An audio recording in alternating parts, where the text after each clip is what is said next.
नमस्कार, स्वागत है आप सभी का। एबीपी गंगा देख रहे हैं आप। मैं हूं आस्था कौशिक। बुलेटिन की शुरुआत प्रदेश में कोरोना अपडेट की खबरों के साथ करते हैं। उत्तराखंड में तेजी से कोरोना के नए मरीजों में अब गिरावट देखने को मिल रही है। हालांकि कल से कुछ ज्यादा नए केस भी मिले हैं। पिछले 24 घंटे में पहाड़ पर 2756 नए मामले आए तो 81 मरीजों की जान भी गई। हालांकि 6674 मरीज स्वस्थ होकर घर भी लौटे हैं, जबकि अभी उत्तराखंड में लगभग 45,568 एक्टिव केसेस हैं। प्रदेश में अब तक 6020 मरीजों की संक्रमण से मौत हो चुकी है, जबकि कुल केस 3,18,346 हैं। और 24 घंटे में जिलेवार आंकड़ों की यदि बात करें तो देहरादून में 524 नए मामले, ऊधम सिंह नगर में 452, हरिद्वार में 200, टिहरी में 264, तो नैनीताल में 200 नए मामले सामने आए। पिथौरागढ़ की बात करें तो 124 नए मामले यहां से सामने आए हैं। तो पिछले 24 घंटे में कोरोना के कुल 2756 नए मामले सामने आए हैं। 81 लोगों की कोरोना से मौत भी हुई है और आज 6674 मरीज ठीक होकर घर भी गए हैं। तो कुल मामलों की संख्या अब 3,18,346 जा पहुंची है। अब तक कुल संक्रमित जो उत्तराखंड में मिले हैं कोरोना से, और 2 लाख से ज्यादा लोग रिकवर होकर घर भी गए हैं।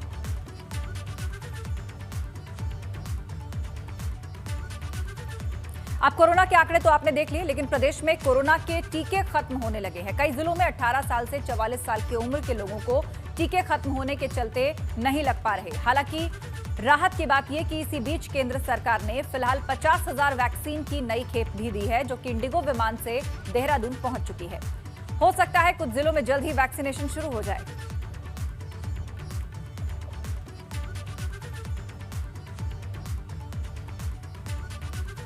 और अब उत्तराखंड से बड़ी खबर। मैदानी जिलों से पर्वतीय जिलों में जाने के लिए अब आरटीपीसीआर नेगेटिव रिपोर्ट जरूरी है। मैदानी जिलों से यदि पहाड़ी इलाकों में जाना है, पहाड़ी जिलों में जाना है, तो उसके लिए एसओपी जारी हुई है। देहरादून, हरिद्वार, नैनीताल से लेकर ऊधम सिंह नगर और पौड़ी गढ़वाल के मैदानी क्षेत्रों से पर्वतीय जिलों में जाने के लिए आरटीपीसीआर नेगेटिव रिपोर्ट होना जरूरी है। एसओपी जारी की गई है, जिसमें खास बात यह है कि यदि किसी भी मैदानी इलाके से आपको पहाड़ी क्षेत्र में जाना है या पहाड़ी जिले में जाना है, तो आरटीपीसीआर की रिपोर्ट नेगेटिव होनी चाहिए। उस रिपोर्ट के बगैर आपको एंट्री नहीं है। एंटीजन टेस्ट की रिपोर्ट नहीं चलेगी, आरटीपीसीआर नेगेटिव होना ही जरूरी है। आपको बता दें, पर्वतीय जिलों में इस वक्त स्थितियां बहुत चुनौतीपूर्ण बनी हुई हैं। केसेस बढ़ रहे हैं, मेडिकल सुविधाएं नहीं है, लोगों को मैदानी इलाकों तक आना पड़ रहा है। तो ऐसे में वहां पर संक्रमण को रोका जाए, उसके लिए एसओपी में इस बात को खास तौर पर शामिल किया गया। रवि कैंथरा से इस पर अपडेट लेते हैं। देहरादून से हमारे साथ लाइव जुड़ गए हैं। रवि, सबसे पहले तो बताइए कि पहाड़ी जिलों में संक्रमण की रफ्तार कैसी है और मेडिकल सुविधाएं, मसलन ऑक्सीजन है, किसी को आईसीयू चाहिए या अस्पताल में भर्ती होना है, तो मरीज को लेकर मैदानी इलाकों में आना पड़ रहा था। इस स्थिति में कुछ सुधार हुआ है क्या?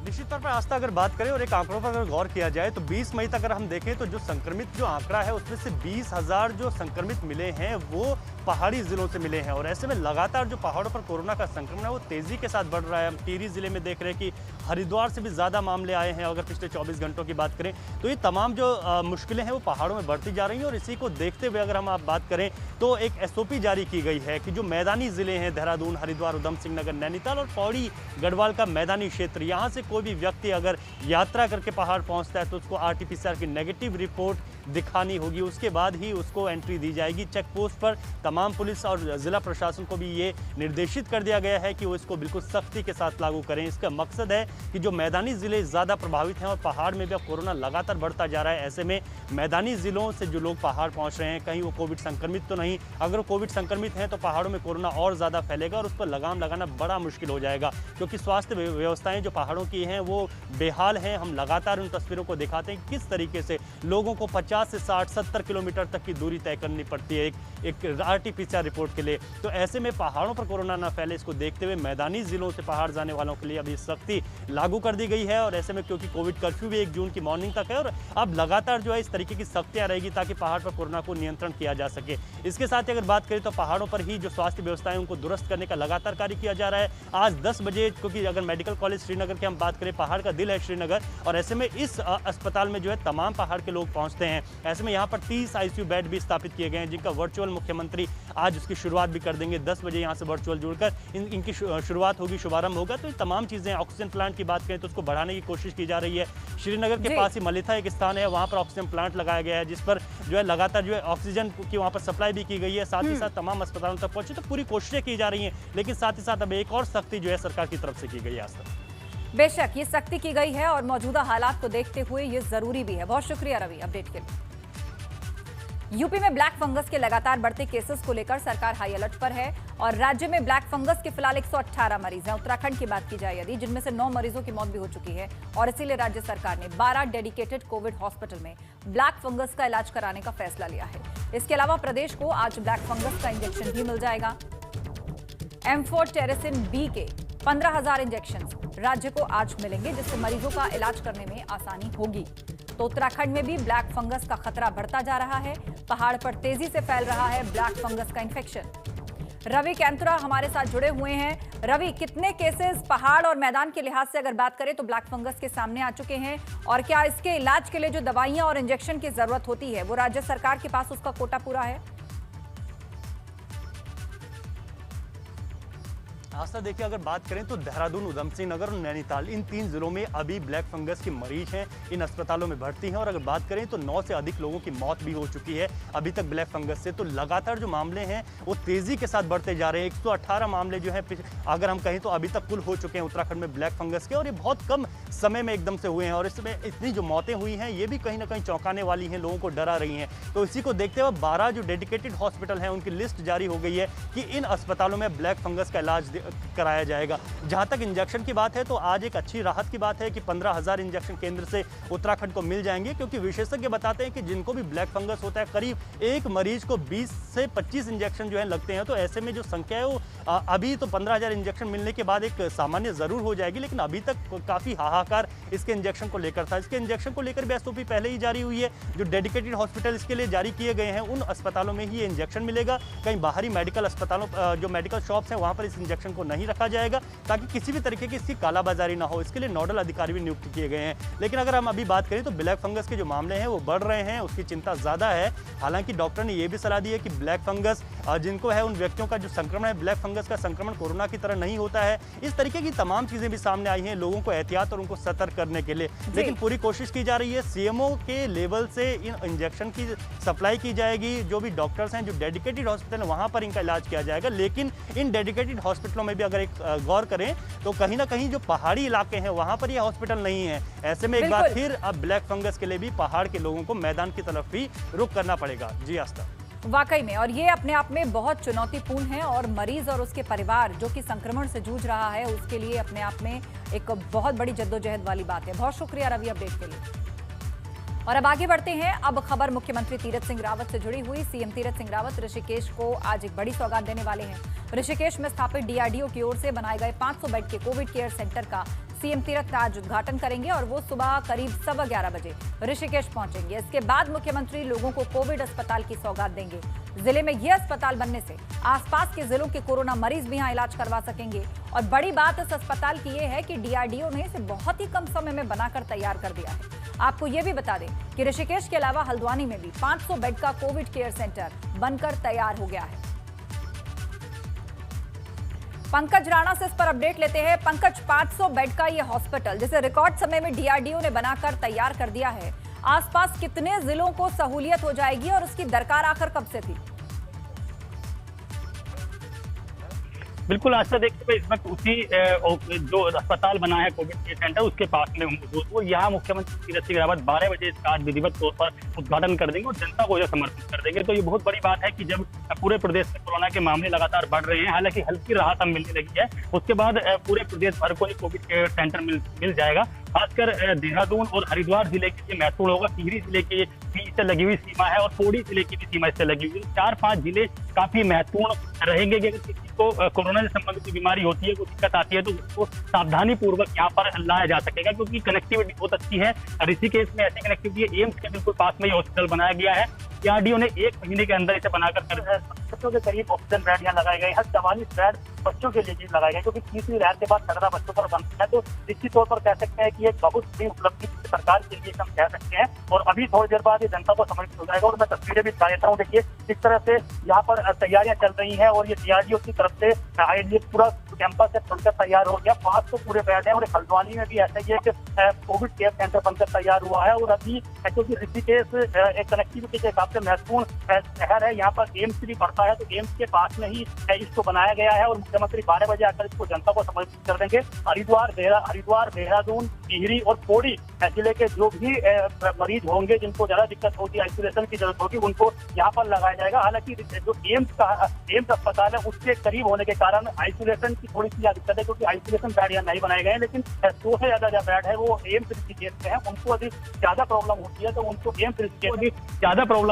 उनको एम्स ऋषिकेश में भर्ती कराया जा सकेगा। इसलिए कोविड केयर सेंटर के तौर पर इसे महत्वपूर्ण उपलब्धि सरकार की कह सकते हैं। और थोड़ी देर बाद ये जनता को समर्पित हो जाएगा। 44 बेड इसमें बच्चों के लिए बनाए गए हैं, क्योंकि तीसरी लहर के बाद एक खतरा आस्था बच्चों के लिए बन रहा है। तो निश्चित तौर पर बच्चों की देखरेख के लिए और बच्चों में अगर ये संक्रमण ज्यादा फैलता है तो उसके लिए भी यहाँ पे ऑक्सीजन बेड लगाए गए। 400 ऑक्सीजन बेड है, क्योंकि ऑक्सीजन की काफी दिक्कत पूरे प्रदेश भर में पिछले दौरान हुई थी। हालांकि अब कुछ राहत है। उसके बाद हम कह सकते हैं कि यहाँ पर 400 बेड यदि ऑक्सीजन के होंगे, किसी मरीज को ऑक्सीजन की जरूरत होगी तो उसको आसानी से यहाँ पर ऑक्सीजन 24 घंटे ऑक्सीजन की आपूर्तियां की जाएगी। और बड़ी बात यह है कि राज्य में अब जो ऑक्सीजन प्लांट है उनसे ऑक्सीजन मिलनी शुरू हो गई है, तो यहाँ पर ऑक्सीजन की किसी तरह की कोई दिक्कत नहीं होगी। जी हाँ, बिल्कुल। तो अपनी तरफ से यहाँ पर प्रशासन पूरी तरह से इंतजाम कर रहा है, और अब देखना ये होगा कि दूसरी लहर के संक्रमण की जो रफ्तार है वो कुछ थमती है, या मौजूदा इंतजाम जो हैं वो लोगों तक पहुंच पाते हैं, उनको कितनी राहत दे पाते हैं। शुक्रिया अपडेट के लिए। अगली खबर देहरादून से 28 मई को तीरथ सरकार की कैबिनेट बैठक होने जा रही है। सुबह 11 बजे सेक्रेटरीट में ये बैठक होगी। कोरोना संक्रमण को लेकर कैबिनेट में अहम फैसले लिए जाएंगे। इस बीच एक बड़ी खबर, 28 मई को तीरथ सरकार की कैबिनेट बैठक होने जा रही है। सुबह 11 बजे सचिवालय में बैठक होगी, और कहा जा रहा है कि इस बैठक में खास तौर पर कोरोना को लेकर अहम फैसले लिए जाएंगे। 28 मई को कैबिनेट की बैठक में कोरोना से जुड़े हुए कई अहम फैसले ले सकती है सरकार। सुबह 11 बजे सचिवालय में कैबिनेट की बैठक होने जा रही है।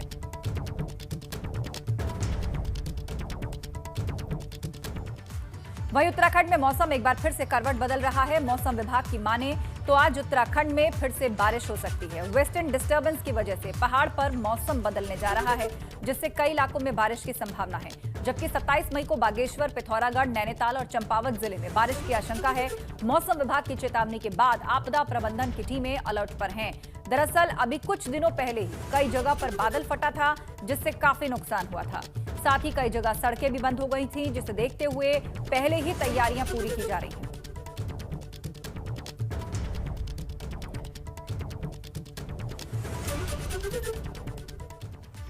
अगली खबर चंपावत से। घाट के आगे जौल जीबी टनकपुर हाईवे बंद हो गया है। लोहा घाट से पहले कई घंटे से यह हाईवे बंद पड़ा हुआ है। बीआरओ की टीम रास्ता खोलने में जुटी हुई है, और देर रात तक मार्ग खुलने की संभावना जताई जा रही है। ये देखिए किस तरह यहाँ पर जेसीबी मशीनें लगी हैं, और इस पूरे रास्ते को खोलने की कवायद जारी है। अंदाजा लगाया जा रहा है कि आज रात तक ये पूरा मार्ग खुल जाएगा। फंसी हुई गाड़ियां, उसकी भी लंबी कतार पीछे तक लगी हुई है।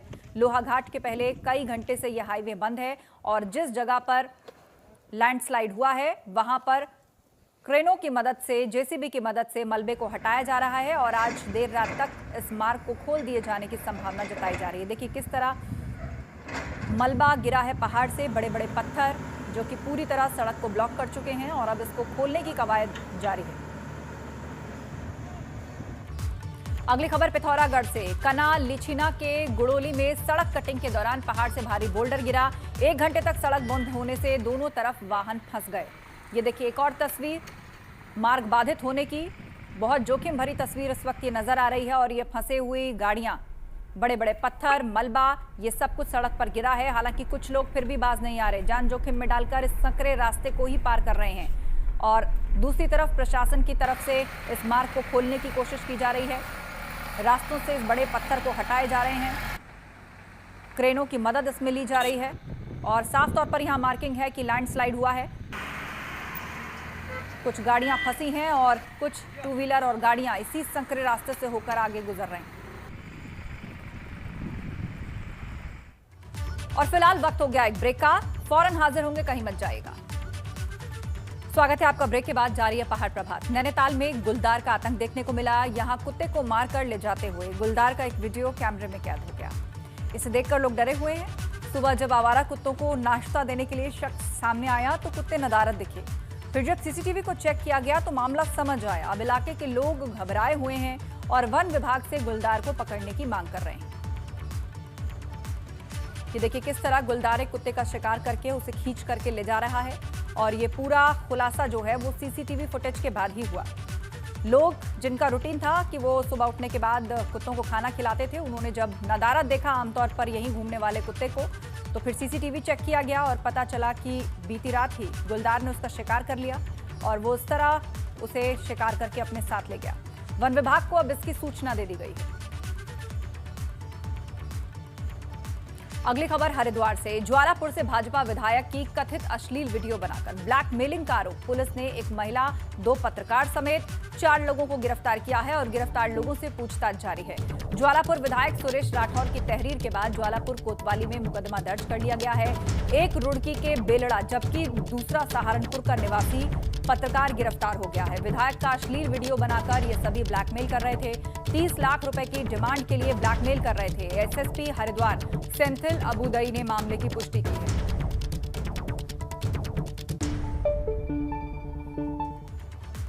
उधर हरिद्वार जिले के ग्रामीण इलाकों में कोरोना के मामले बड़ी संख्या में। एबीपी गंगा संवाददाता पंकज राणा सरकारी व्यवस्थाओं का जायजा लेने के लिए गांव में पहुंचे, जहां सरकारी दावे हवाई नजर आए।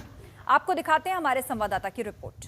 एबीपी गंगा की टीम हरिद्वार के ग्रामीण क्षेत्रों में पहुंची है, ये देखने के लिए कि हरिद्वार के ग्रामीण क्षेत्रों में कोरोना को लेकर किस तरह की व्यवस्थाएं की गई हैं, यहाँ पर कोरोना की जांच हो रही है या नहीं हो रही है। तमाम ग्रामीण लोगों से हम बातचीत करेंगे, लेकिन उससे पहले हम थोड़ी तस्वीर आपको दिखा देते हैं। देखिए कर्फ्यू का जो नज़ारा है वो ग्रामीण क्षेत्रों में भी देखा जा रहा है। लोग खुद ही सचेत हैं, वो खुद ही अपने घरों में रुके हुए हैं, बाहर नहीं निकल रहे हैं और पूरी तरह से आप सन्नाटा आप देख रहे हैं। गाँव में बहुत कम लोग हैं जो आवाजाही कर रहे हैं, जो बहुत ज़रूरत का काम है उसी की वजह से लोग निकल कर अलग अलग जगह जा रहे हैं। ये हरिद्वार के ग्रामीण क्षेत्र की तस्वीरें हैं और इन तस्वीरों को देखकर आप लगा सकते हैं कि शहरों से ज़्यादा ग्रामीण क्षेत्र में लोग सतर्क हैं। वो खुद चाह रहे हैं कि उनके गांव में कोरोना नहीं फैले। लेकिन उसके अलावा दूसरी तस्वीर ये है कि जो स्वास्थ्य विभाग है वो किस तरह की तैयारियां कर रहा है, क्योंकि ब्लैक फंगस भी चल रहा है। कोरोना को लेकर लगातार, महामारी को लेकर लगातार ये कोशिश की जा रही है कि ये जो कोरोना महामारी है ये ग्रामीण क्षेत्रों में ना जाए। उसको लेकर किस तरह की ग्रामीण क्षेत्रों में व्यवस्था है, गांव के प्रधान हैं महेश कुमार जी, उनसे हम बातचीत करेंगे। प्रधान जी, क्या व्यवस्थाएं हैं आपके गाँव में? क्या यहाँ पर कोई पॉजिटिव केस आया है? टीम आई है, नहीं आई है? किस तरह पॉजिटिव केस 2 थे। किस तरह की व्यवस्थाएं लग रही हैं आपको? यहाँ जब से कोरोना आया कोई व्यवस्था नहीं है। अब इतना बड़ा क्षेत्र है, ये जितनी हमारी पंचायत है ना, सबसे बड़ी पंचायत है ग्राम गाजी वाली की, और लगभग 4000 लोग हैं यहाँ पर। ठीक है, एक स्वास्थ्य केंद्र नहीं है। आप अगर बीमार हुए सीधा आपको हरिद्वार जाना पड़ेगा, इसके आसपास आप कहीं नहीं जा सकते। ठीक है, कोई व्यवस्था नहीं। एक बार सैनिटाइज का काम भी नहीं हुआ यहाँ। ठीक है, और एक बार गलती से +45 वाले वैक्सीन लगी, दूसरे जो डोज की डेट थी वो 7 थी, इसमें पता ही नहीं लगी। और अब खबर टिहरी से। कोरोना संक्रमण काल में रोजगार के साधन कम होने से अधिकतर लोग सरकारी सस्ते गल्ले की राशन पर निर्भर हो गए हैं। सस्ते गल्ले का राशन सभी ऑनलाइन कार्ड धारकों को दिया जा रहा है, लेकिन अभी ऐसे कई कार्ड धारक हैं जिनके राशन कार्ड ऑनलाइन आधार कार्ड से लिंक नहीं हो पाए। इससे उन्हें सस्ते राशन का लाभ नहीं मिल रहा। सरकार की ओर से पीले कार्ड वालों को ही 10 किलो चावल, 10 किलो गेहूं और 2 किलो दाल देने के निर्णय से लोग काफी राहत महसूस कर रहे हैं, लेकिन सरकारी सस्ते राशन ऑनलाइन कार्ड धारकों को ही दी जानी है, जिससे इन लोगों की चिंता बढ़ गई है जिनके राशन कार्ड ऑनलाइन नहीं हो पाए हैं। उधर मसूरी में भाजपा मंडल अध्यक्ष मोहन पेटवाल ने पालिका अध्यक्ष अनुज गुप्ता पर झूठ की राजनीति का आरोप लगाया। उन्होंने कहा, मसूरी मॉल रोड पर विद्युत लाइन भूमिगत करने के लिए राज्य सरकार की ओर से करीब 2,36,000 रुपए की योजना कैबिनेट मंत्री गणेश जोशी के अथक प्रयासों के बाद स्वीकृत की गई। मसूरी मॉल रोड पर विद्युत लाइन भूमिगत किए जाने को लेकर पालिका अध्यक्ष अनुज गुप्ता और मसूरी भाजपा मंडल अध्यक्ष के बीच जबानी जंग जारी है। दोनों इस योजना का श्रेय लेने की होड़ में एक दूसरे पर बयानबाजी कर रहे हैं। की सुंदरता के लिए हम प्रतिबद्ध है। हमने पहले दिन ही बोला था कि मसूरी को सुंदर बनाया जाएगा और इसको देखते हुए हमने सबसे पहले बिजली डिपार्टमेंट को अंडर प्रोटेस्ट 1 करोड़ रुपए जमा कराए। बहुत टाइम से विवाद चल रहा था पैसों के लेन देन का, तो हमने 1 करोड़ रुपए पालिका से जमा कराए इस शर्त पे कि आप पिक्चर पैलेस चौराहे के आसपास के जितने पोल्स और लाइट्स हैं उनको आप भूमिगत करेंगे। और आज बहुत खुशी की बात है कि सारे लाइनें भूमिगत हो गई है फर्स्ट फेज़ की, सेकंड फेज़ की, और जितने भी खंबे अभी बचे हैं वो अगले फेज़ में उनको भूमिगत करने का कार्य किया जाएगा। द्वारा बताया गया कि 2.36 करोड़ का जो यहाँ पर इसमें जो खर्चा आया है टोटली उत्तराखंड गवर्नमेंट ने यूपीसीएल के माध्यम से यहाँ पे किया है और उसमें कहीं भी 1 रुपये नगर पालिका का नहीं है। और इसी के साथ इस वक्त के बुलेटिन में बस इतना ही, लेकिन खबरों का सिलसिला जारी है। आप बने रहिए हमारे साथ।